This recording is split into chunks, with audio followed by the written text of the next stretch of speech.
Yes, login. I can start. All right, so first let's have an applause for login. All right, very good to be back in Skopje. My name is Andraž, I come from Ljubljana. I work for the MENT Festival. You're very welcome to come and visit in the end of March. But today is not about me, hopefully, because it's about cancel culture. And I'll just let my guests speak as much as possible. And I think we can start with a formal introduction. So I'll just ask everyone to speak a little about yourselves, like what's your role, what do you do, and where do you come from? Maybe we start with Galina. Galina is here instead of Stefan, who couldn't make it, but Galina is from the same country, so probably we will have some of the similar experiences. Hello. Oh yes, it's working. So yeah, I definitely will not replace Stefan fully because, I mean, he's so special. My name is Galina and I come from Russia. I come from Moscow and I represent Coliseum Music Forum, which is a series of conferences which are happening throughout the year in various cities in Russia and also Kazakhstan and Belarus. And of course our main target is to build solid networks within the local music community and to inspire musicians and promoters and the rest of the people. And I'm responsible for the international connections and for the international speakers with the conference, which means that at the moment I don't do much. Thank you. I'm Balázs Weyer from Budapest-based Ingwersen, and we produce festivals and European Capital of Culture partnerships programs, and we also overlook some European projects, one of them being Most Music, which is a special Balkan-focused music development program. Thank you. Good morning, hi. I'm Lena, I'm based in Hamburg. I'm the managing director of a network that is called the Music Cities Network. That is a worldwide network of music cities. Based in Hamburg, but working transnationally. That means my daily work means that I'm working with music policymakers as well as entrepreneurs, as well as artists, and trying to create better frames for music within the cities that we're working with. I'm also a culture manager, I'm also a DJ, so bringing in a lot of different perspectives from the more Northern European perspective to this very tricky topic. Tricky indeed. Hello everybody, my name is Ivan. I'm from Exit Festival and Exit Foundation. You probably heard about this small festival in Novi Sad, which now has also its spin-off events in other countries in the region and further. I'm basically in Exit Management and responsible for the dealing with the key stakeholders, with the public institutions, big sponsors and other important partners, and also I'm basically running Exit Foundation and responsible for Exit social projects beside entertainment and music, because Exit, as you probably know, is a kind of movement which is more than music and fun. And yeah, I'm here basically to support the effort of the MOST project and of course PIN and Vladika Login and others. Thank you. I am Oliver Belopeta, domestic, responsible to bring back good memories from Skopje. If you have any complaints, you can refer to me because I'm from Skopje. My organization, that is non-profit, is called Skopje Jazz Festival, that does two festivals for many years. One is more world music oriented, called OFES. The second is with double long tradition Skopje Jazz Festival. Plus we do some production of mainly local, let's say, ethno music and jazz as a department of the organization. So welcome.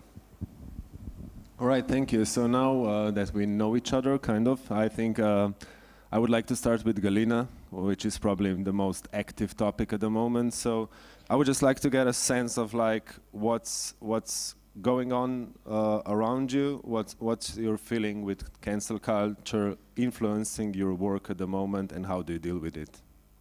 Well, I'm sorry.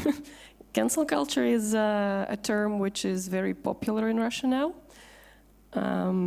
It actually never was until recently, until of course the war started, and when Russian music, classical music, Russian, I don't know, plays, literature got affected. I mean, of course, the rest of the world is not too enthusiastic about having anything to do with Russia whatsoever at the moment. And of course, I think that at the point when your president, I'm afraid, is it being shot or transmitted anywhere? Can I say that he's a psychopath? So yeah, when your psychopathic president starts using this term very actively, like cancel culture is a thing that the Western people use against Russians because they have always hated us. And of course, it is a very popular topic, and of course it affects all of us at the moment. Probably in my work, well, I cannot actually do my work at the moment because of the fact that we're Russians and nobody wants to deal with us internationally. But I wouldn't call that cancel culture. I think it's still politics, and it makes sense up to a point. Of course, it goes to some really ugly extreme sides, but it takes time because, I mean, at the moment I cannot even speak of the previous version of the term when some musician would get cancelled because his girlfriend accused him of, I don't know, verbal and physical abuse. That, unfortunately, at the moment is a thing that we have to forget about because obviously we have other issues that are bigger and stronger and unfortunately uglier. So I'm totally lost. And how do you deal with it in the terms of like your profession? Like, what are you able to do? Like, your festival is international. Otherwise, like, how do you process this at the moment? Well, at some point I worked with a festival, and I would book international acts. And of course, all of the musicians that I booked 3 years ago, that kept on postponing because of COVID, of course, they finally cancelled. It's not anymore like the postponement like it was during the COVID days. So I really went through hell booking this Norwegian act, Aurora, back in the days. And of course, at the moment, they totally cancelled. I mean, everybody was very friendly. I mean, because, of course, everybody understands that we cannot affect the situation. We're not to blame. But unfortunately, things are the way they are. And as for my work at the conference, I was actually preparing a conference in March. And I actually invited you, if you remember. Yes, and I did manage to get some speakers from Europe, and of course we had to cancel all the international part of the conference. So you now like focus on domestic festival lineup, or what's the situation? Yes, of course, most of the festivals that do take place, which are very few, of course, under the circumstances, because a lot of the people were focused on international acts. Those big festivals, of course, are not happening. As for the Wild Bean Festival and Stereoleta Festival, that were the only two, I would say, big festivals that happened this year. They went totally with local acts, which is, I mean, not a problem because that was the major part of the lineup for a long, long time. So it didn't much affect the festivals themselves, but yeah, of course, it's always amazing to have international musicians, international guests at your events, because I would say that people should be forced to travel, to meet people of other cultures, to, I don't know, open up their mind to other ideas, other, I don't know, rules, ethics, whatever. It is important. And the fact that we are being isolated now, I mean isolated because it is mostly our own decision, because yeah, isolation is never a good thing, and of course it's gonna push the culture back severely, I would say, because I mean it does remind us of the Soviet times when you were not allowed to speak to the foreigners and whatnot. I mean, it's ridiculous, but I'm now even afraid to make jokes about stuff like that, because unfortunately all the absurd jokes are coming to life, and yeah. So I'm very privileged to be here and to have been traveling this year twice, and I went to Exit Festival and I went to Korea, which was very special because I believe it's important to just keep the connection, because it's important for us to stay in touch, for you to see that some of us are okay, that maybe when things change, of course it's going to take forever, that we may work again together, build some really beautiful projects together. Hopefully, yeah. Very unfortunate. Okay, Balázs, you kind of have connected experience with Russia as well. Can you elaborate a bit? Yeah. Sorry, that's a typical mistake. Where is it? It's on. Okay. So first, I think the case of Russia is a very special case of cancel culture, but obviously this is the one that is the most pressing right now. And first of all, I have to say I don't agree with canceling or individual artists at all, because that's kind of punishing for the right reasons the wrong people. That's totally not what I think needs to be done. So I would totally invite artists from Russia or Russian artists living abroad, whatever, to any of our events, even now. But on the other hand, also it became technically much more complicated to invite them. So it's a kind of canceling, not for the political reasons, but it became much more expensive, much more complicated logistics. So it's kind of business reasons as well, why people are inviting less Russian artists. But the example that you've mentioned, and I think it's a special case, we have a festival,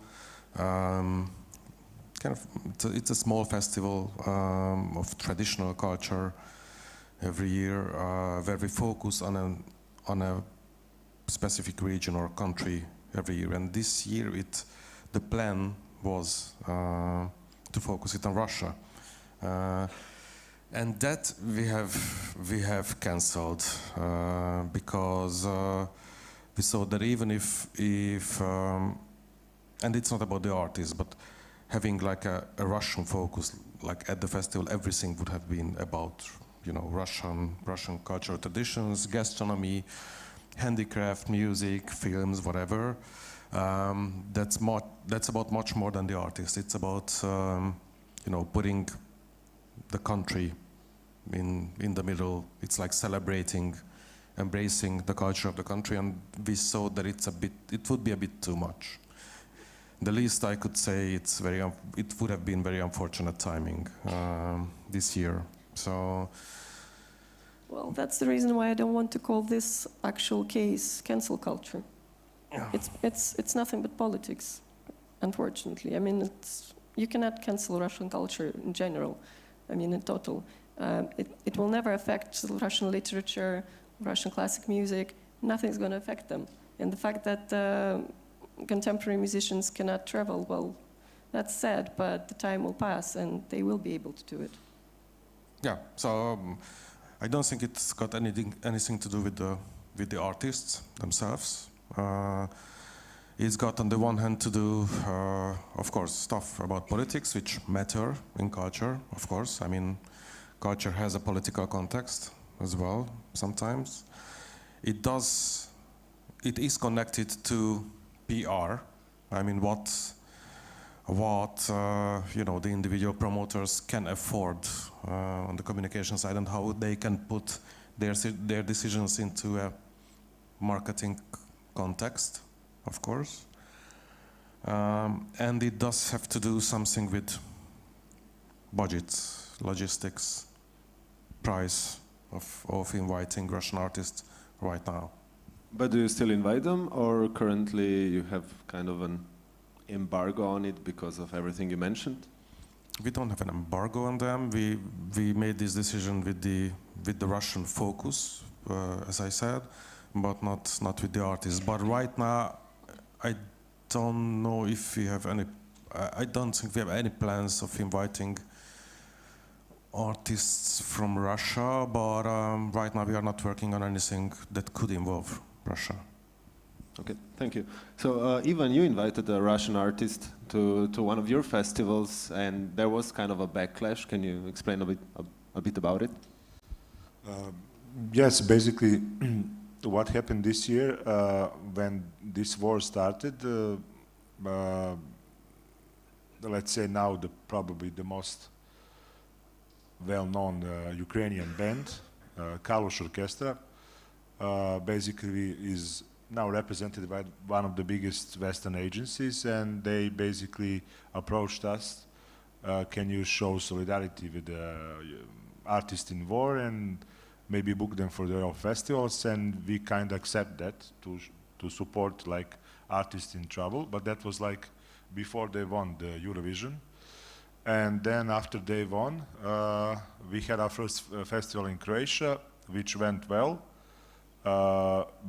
They performed well on it, and then the second one was Exit, and then in Sidens in Montenegro.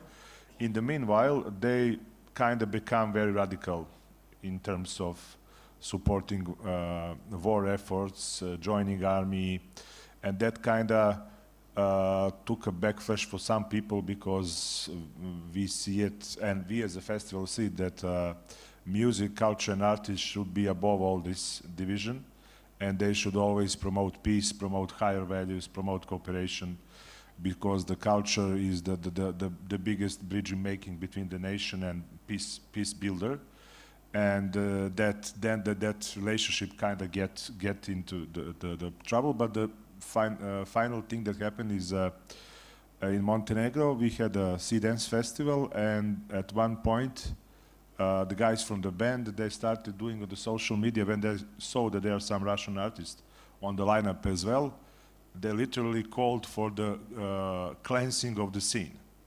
And because they were speaking cleansing of the scene from the Russian people, like they use very, very, very bad, like very undiscriminatingly wording. And because they were speaking first on Ukrainian, we couldn't follow it, but then they invited their whole army of fans, of million people, more than a few millions, to basically send us like, that's a real like cancel wave campaign.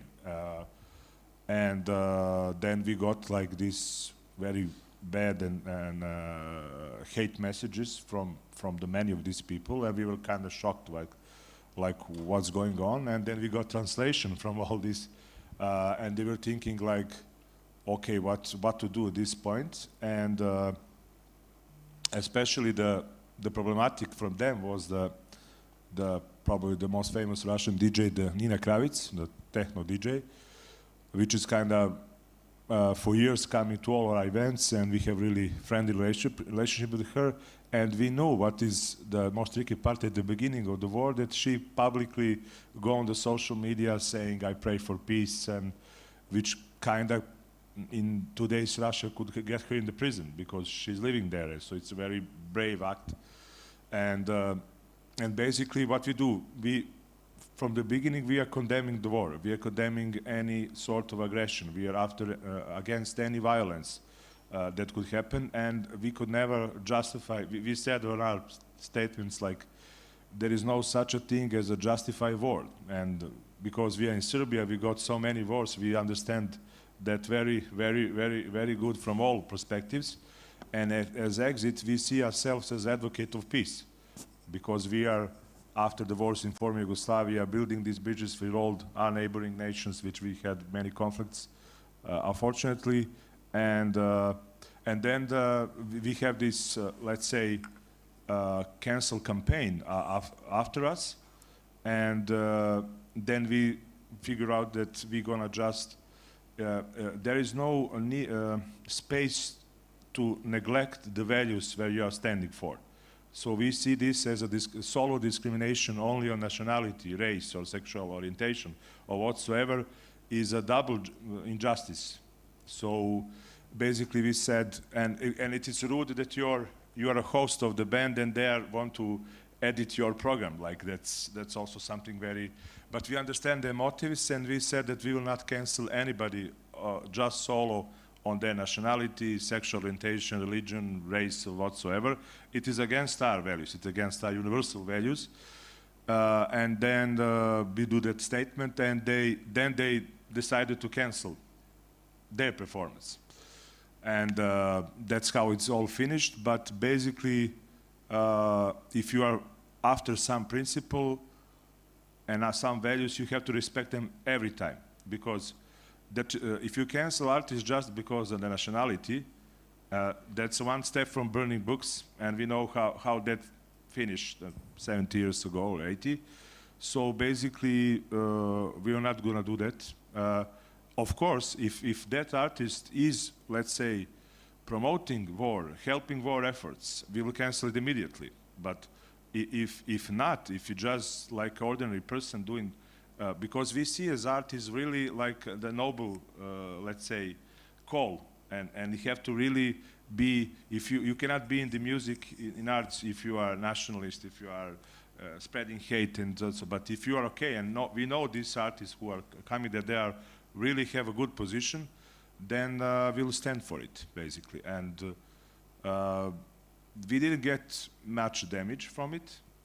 We get only some international media catch it, and there was some, and of course they use only the context to justify their story. But basically, because we had like a justice approach to it, and we explained it like clearly, the audience reacted very well, and there was like no any damage from it.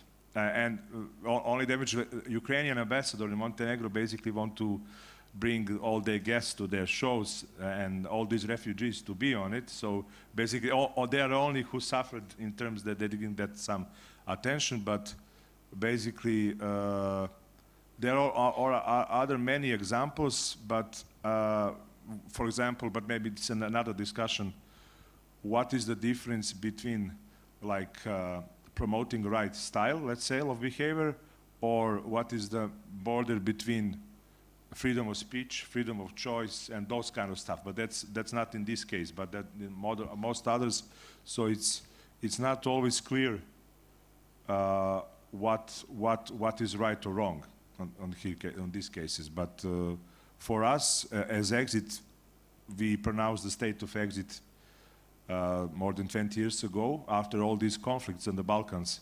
And we said the state of exit is exit for all people, no matter who they are, what they're doing, no borders, no any kind of division, and we will continue to do that. And we'll stand for our values, no matter what is a geopolitical situation or what's the urgency of the time. So this is like a very recent case, but like I was wondering, you work with like a few very international festivals with lots of international guests, international audience as well. Did you have any other cases of cancel culture in the past years? they're not so strong like this one. There are few cases where, for example, some artists have some obligations or accusements against some behavior, but that's also like if there is some court process going on. So there are very few of them because we really we are very cautious when we are like choosing artists, because we are like social responsible festival. So all those with like bad reputation or some bad acts, we are not choosing them. But in some cases there are some accusations that you are not sure is that right or wrong. So that's like very tricky. Or the process. So how do you decide? Like I'm very interested in the process in the team. Like if there's an accusation but nothing is like proven in court, where's the limit? Where's the line?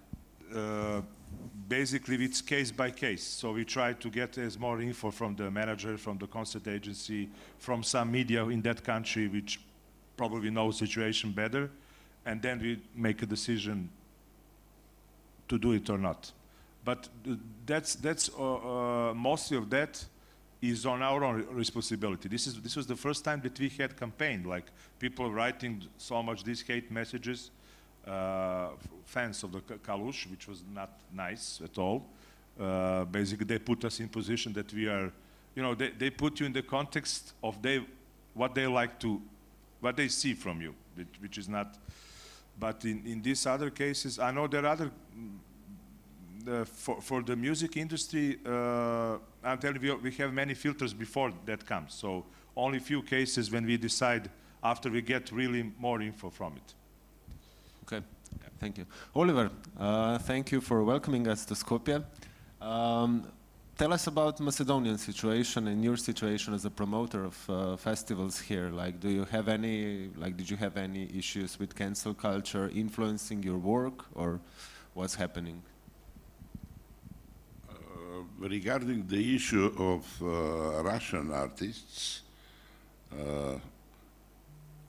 this is a very special case, I would say. So the term canceling culture, we cannot put and speak all the time regarding this very special situation with the war in Ukraine.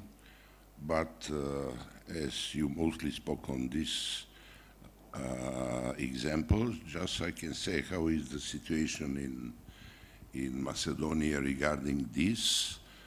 The Russian artists of any kind cannot participate in events from the time the war started. In Macedonia, on any festivals, exhibitions, this and that, it's a decision of the government that it's not officially written, but it is unofficial, in a way officially said to everybody as the most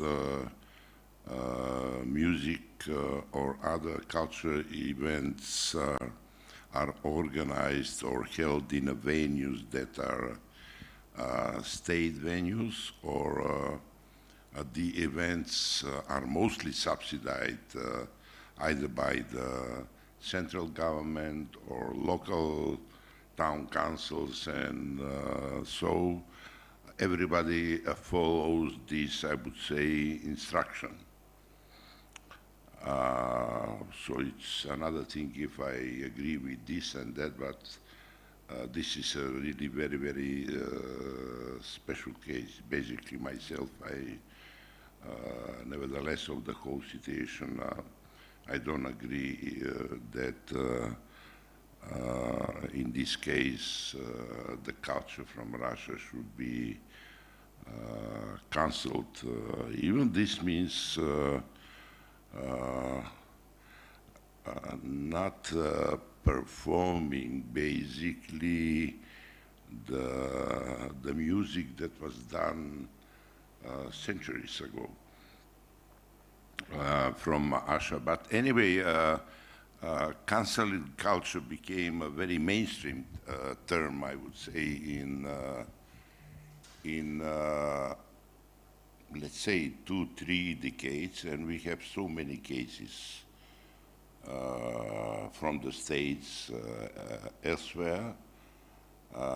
It's very actual on many levels, as the term includes so many different issues. Just for the example of Macedonia, touching some issues. Of course, that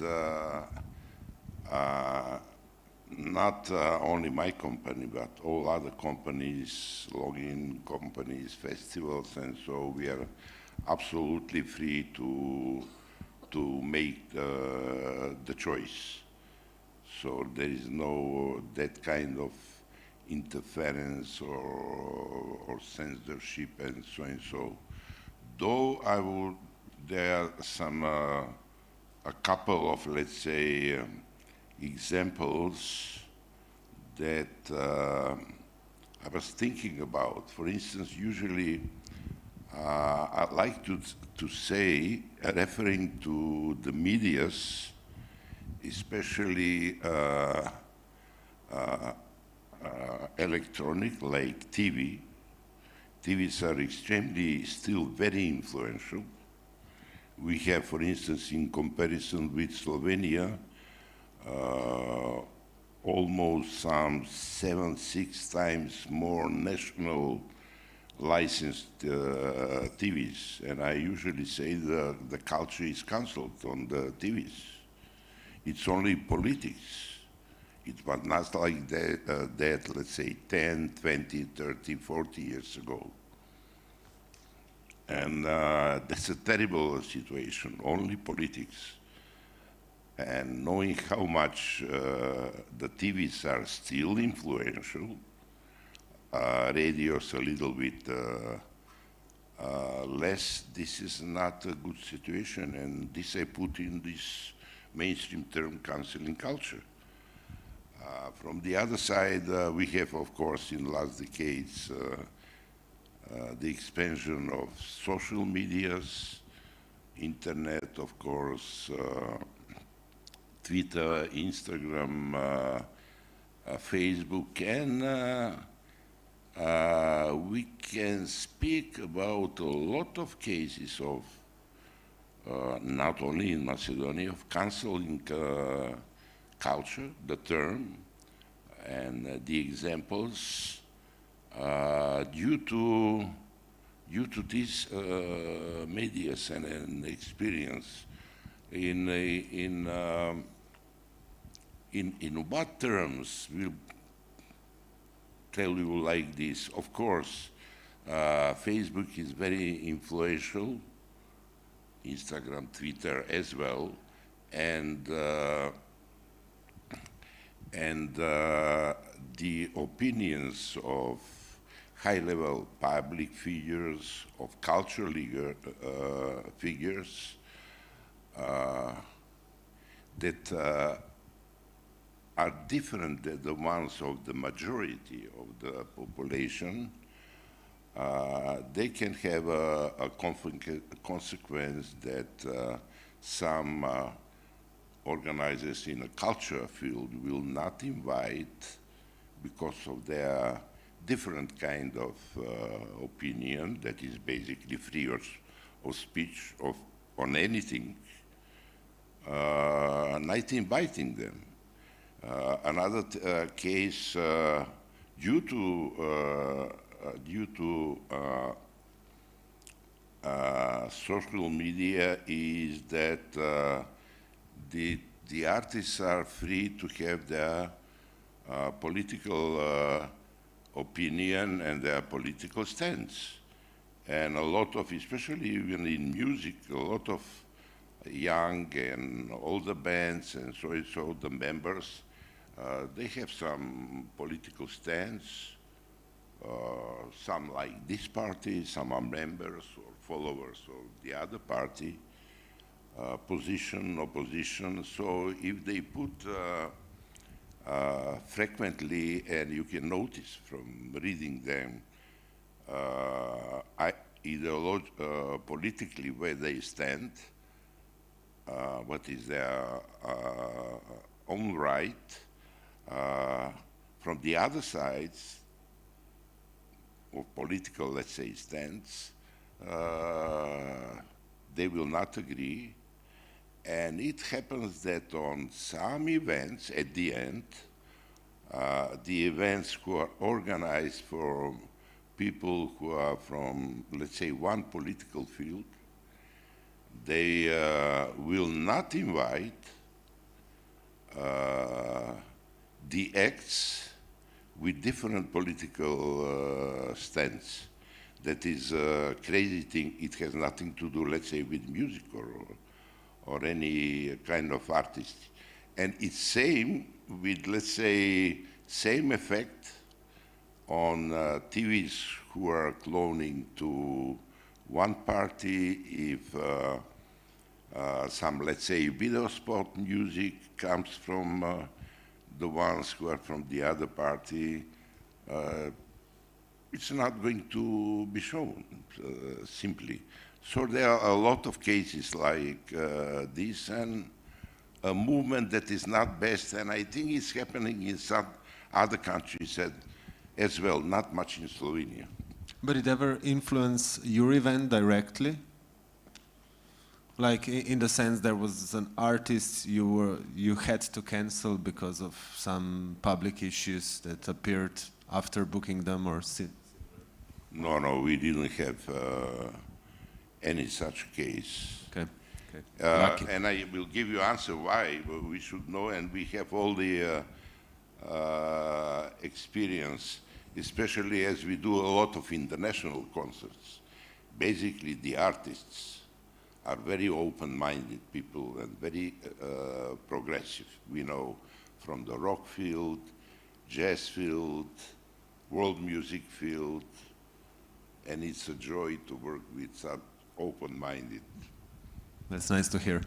Lena, like your work might be a bit more focused or a bit more influenced by cancel culture as well. So it would be very interesting, to hear your thoughts about it. And you actually mentioned that cancel culture is not a thing anymore in Germany, and I would really like to hear more about it. Yeah, it's still there, but I think, I think the work that I do, I think when I was asked to be on the panel, I was like, okay, this is a tricky topic, like personally, but I think for everyone involved, and thank you for sharing so far. It was really, inspiring to listen. When I was asked to be on the panel, I really asked myself or to reflect on the fact, where cancel culture, the term, is coming from. And that I think the danger generally is that events are becoming a play ball. Can you say that in English?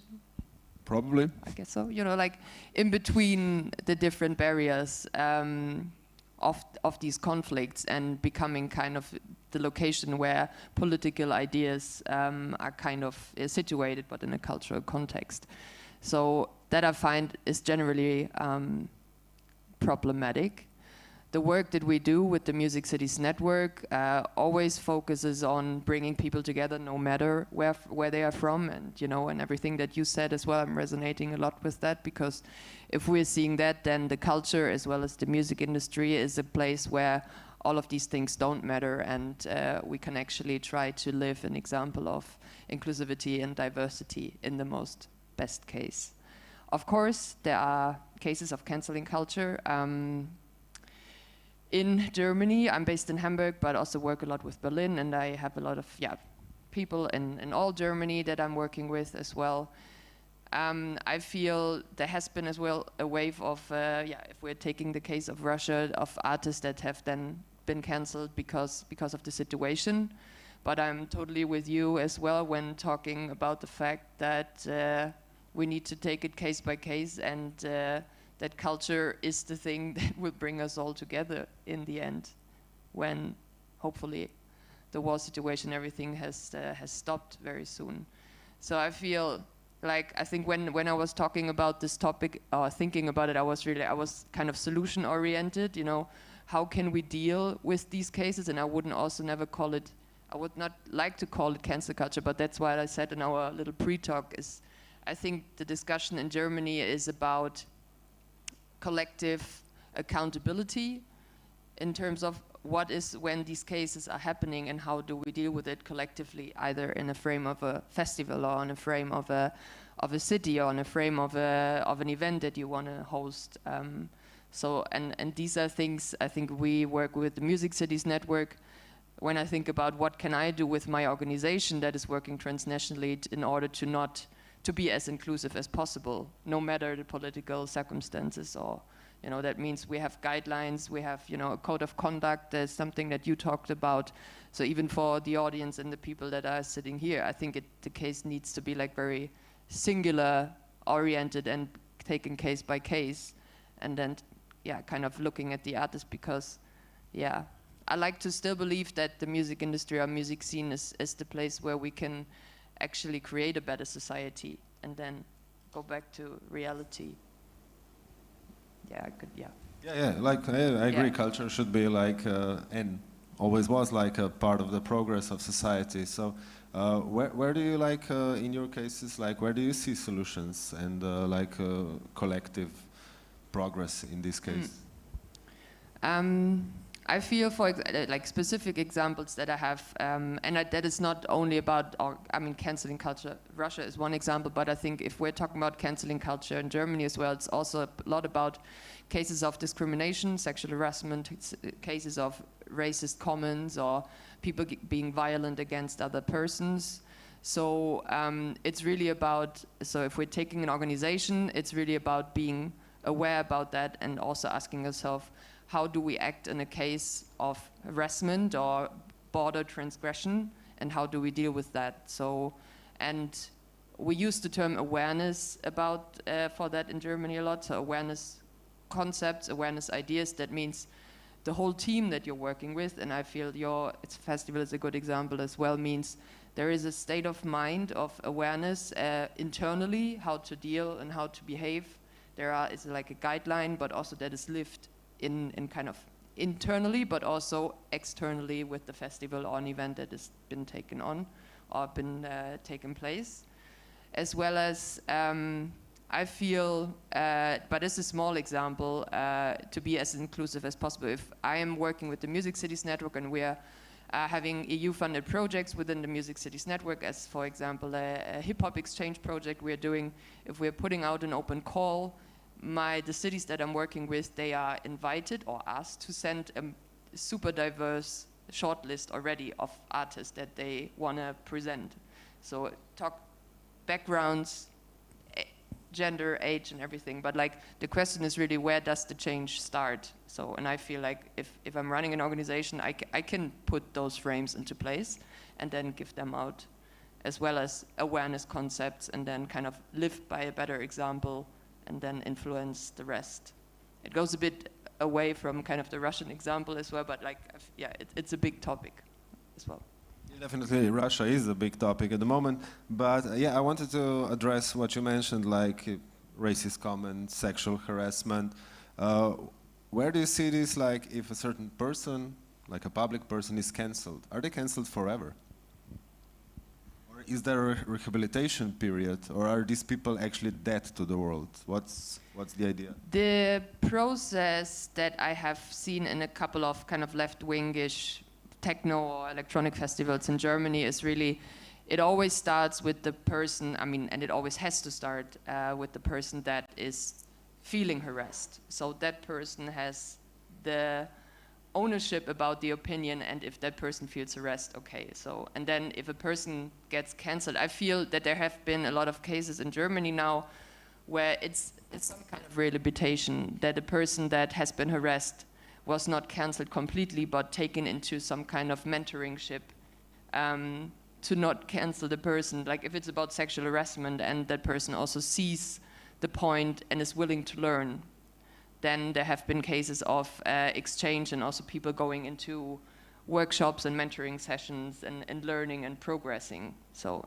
mostly they are excluded, but then I have also seen moments of people being reintegrated in giving statements and working with them, because I also feel it's super difficult to canceling a person completely is depending on what, but if we're talking about sexual harassment or of the racist comments, it really depends, and of course it needs to be taken step by step, but taken from the person that is harassing, this is kind of the case, and then it's, you know, it's difficult.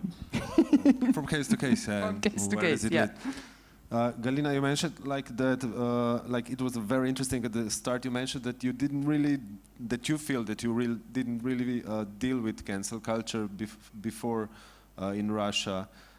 Like, can you explain this a bit? Like, was it like silence and you just watched like other countries working on it? Or? Well, Russia is special in so many ways, of course.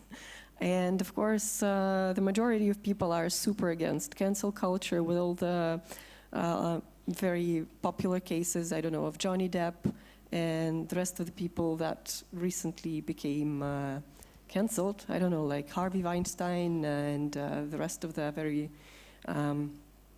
media popular cases. I mean, in Russia, unfortunately, the majority of people would start blaming the victim in most of the cases, because sadly, well, at one point, the majority of people in Russia are people past 60 years old.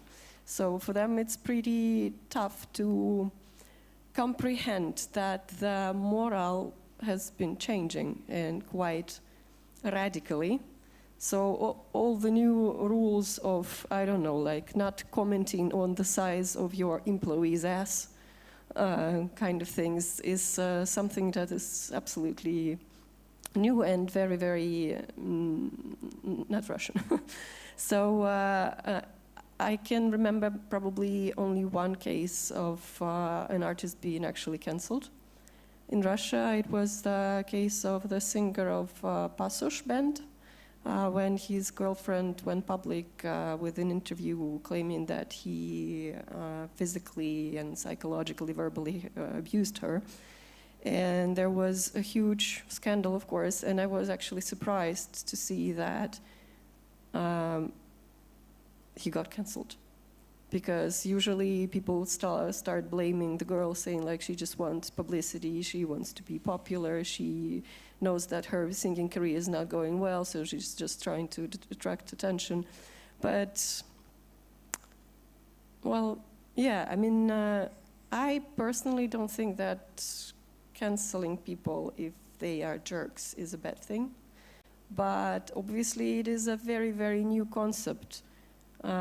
And people tend to go to extremes, you know, like canceling a person forever, of course, is not a good idea. But again, it takes time to make this mechanism work, to at some point help the person who made a mistake and not to, again, keep harassing the person being harassed. So we are facing something very new and interesting, and I would say that it's a victory of humanism, because every single life is important. Every single opinion is important. And I mean, things are changing pretty radically. And sadly, because of the war, my country is being pushed back for like many, many years, because recently we did start noticing that people became friendlier, nicer to others. And it's not because that they were forced to, that they had to, it was some fake smiles, nothing of the sort. They, after all the mess that the Soviet Union put us through, when each person was an enemy to another person, because obviously that was the only way that the government could survive, we gradually started trusting each other and understanding that, I don't know, some local unions are important. We need to be together, we need to understand each other, and I don't know, say thank you and smile to each other, which is a thing that in Russia is a rare occasion, yeah. Unfortunately, yes, we are going to face some really, really ugly things. I mean, it even doesn't matter how long the war lasts. Unfortunately, I'm afraid it's going to last a lot longer than we would wish, but all the people who will come back from the war, who are now facing a huge amount of violence and, I don't know, objectification of other people. I mean, if you can kill someone on the battlefield, which means you can kill someone when you come back home. And I'm afraid that cancel culture is not a thing that is going to be on our mind in the future. We will have quite a lot of violence again in the society, and I just really hope that the time passes quite quickly and we again face some really nice, cool, friendly times. Yeah, very heavy to follow that. So yeah, but yeah, we still have a few minutes, so we'll try to get a bit more of opinions. So Balázs, you come from a country that's also, at least in like internationalized politically, a bit on the spectrum. So do you feel like with new generations there's progress in society, in the sense of like Galina mentioned, that the younger generation is maybe more aware of why they would cancel someone? Yeah, obviously, but I don't think it's anything to compare to the case of Russia. In this sense, and urban and rural areas differ a lot in those values, of course. But I think the Russia-Ukraine case, it's very special in this sense. So it's obviously we needed to focus on that one this time, and a lot of events, festivals, whatever, everybody wants to take a stand somehow, and we can only take a stand through our programming. That's our instrument. It's got its other side as well. It's not just, you know, having much less Russian artists in Europe right now. It's also having a lot more Ukrainian artists this year everywhere, because this is also a way to express where we are. But maybe it helps to put it in another perspective. Because Russia, Ukraine, it's like clear, you know, two countries. But if consider Iran, for example, so would anyone invite an artist from Iran who is kind of actively campaigning against women's rights right now or any time? Probably not. Maybe it's difficult to get information about artists from Russia if this actual artist is pro-war, against war, neutral, silent, whatever, or from Iran as well. We need people inside those countries, trusted people who we can ask about those. But so it's a lot of questions. But coming back to what you've asked, yeah, obviously there are differences in generations in Hungary as well. But not just generations, it's all kind of social differences, like upper class, lower class, rural, urban, older, younger, and it's kind of a global notion. So I think that also if you look at the values, election results, and anywhere in the world almost, there is a clear division. And a growing division between the values of urban and rural areas. Maybe what you can see in election results for, I don't know, from Poland and Brazil or Hungary and the US is that rural areas, rural people in Poland and Brazil have more in common than rural areas and urban areas, between urban areas in Poland and Brazil. So it seems like there's a global urban and a global rural kind of set of values these days. At least that's what we see from surveys and elections. Okay, I think this is like a discussion that could go on for 10 hours, and it's like 5 guests, so pretty heavy. So I think we have just a couple of minutes left, and I would just like if everyone can express in a sentence or two, just where do you see the simplest solution in getting this world better and have less cancel culture, and how can we influence it with making events and culture? I will try in few sentences. I think first we have to make a difference between two types of cancel. One is like if some person or artist is accused for something which is like prohibited by law, racism, rapist, or whatsoever. So that's a one story, and that's quite justified. Is it true to stop this, which is already illegal and should be processed? The second one is if somebody is attacked or based on his opinion or her opinion about anything. That's the tricky part, like, because then you can basically make some sort of totalitarianism that everybody should think as one, which is kind of bad stuff. I know one example who is kind of cancel culture, like Novak Djokovic, the number one for many years tennis player. He basically had a situation with he was cancelled in the global media and sponsors just because he said once that he is not considering to put a foreign object in his body. He was not advocating against vaccination. He was not saying that's the wrong thing. He was not calling his fan do not do vaccination. But immediately, just for that one sentence, is like 2 years, his image was quite damaged. We as a festival, we supported vaccination. It's canceling, sorry, it's funny. It's canceling culture because it's 1 o'clock. Sorry, your panel finished. Thank you very much. Thank you can go on the next panel in the other venue. Anyway, thanks to our guests, thanks to everybody. Logan. Yes, I'm not here. It's 1 o'clock. Big Pharma is sponsoring also Pink Conference, so no vaccination topics. Anyway, can you still hear me? Okay, so without the microphone, it was too short. Cancel Logan because of it. We're not guilty. The guests are very nice. Thank you for sharing all your thoughts. And have a great day.